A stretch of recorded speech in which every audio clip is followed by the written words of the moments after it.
Hello viewers, আজকে আমি বানিয়ে নিয়েছি পটল চিংড়ি রেসিপি। এটি খুব সাধারণভাবে বানিয়েছি, তো কেমনভাবে বানাচ্ছি দেখে নেওয়া যাক। প্রথমে আমি এখানে রেখে দিয়েছি চিংড়ি, আলু আর পটল। এটাকে ভালো মতো পরিষ্কার করে রেখে দিয়েছি।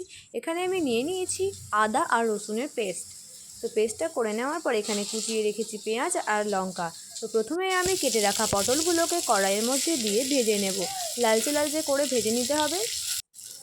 তো আমি কড়াইয়ের মধ্যে দিয়ে লালচে লালচে করে ভেজে রেখে দিলাম। আবার আমি সেম প্রসেসেই আলুগুলোকেও ভেজে নেব। তো আমার আলু, পটল, চিংড়ি ভেজে নেওয়া হয়ে গেছে। কড়াইয়ের মধ্যে তেজপাতা আর তেল দিয়ে কোচানো পেঁয়াজ আর লঙ্কা কুচিটাকে দিয়ে ভালো মতো সেগুলোকেও ভেজে নিতে হবে। অল্প হলুদ দিয়ে দেবো। এখানে একটু অল্প হলুদ দিয়ে এটাকে আবারও একটু নাড়িয়ে চাড়িয়ে নেব। আর বেটে রাখা আদা আর রসুনের পেস্ট আর সাথে জিরে গুঁড়ো, ধনে গুঁড়ো দিয়ে ভালো মতো এটাকে কষিয়ে নেব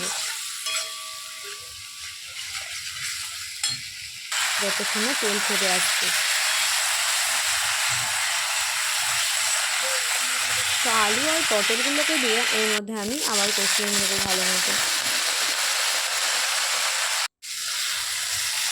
এটাকে ভালো মতো কষিয়ে আমি দিয়ে দেবো ভেজে রাখা চিংড়ি মাছগুলো। দিয়ে আমি একটু সামান্য জল দিয়ে নামিয়ে দেবো। তো তৈরি হয়ে গেল আমার পটল চিংড়ি রেসিপি। কেমন হয়েছে অবশ্যই কমেন্ট বক্সে এসে জানাবেন। ভালো লাগলে like, comment, share and subscribe করতে ভুলবেন না যেন। টাটা।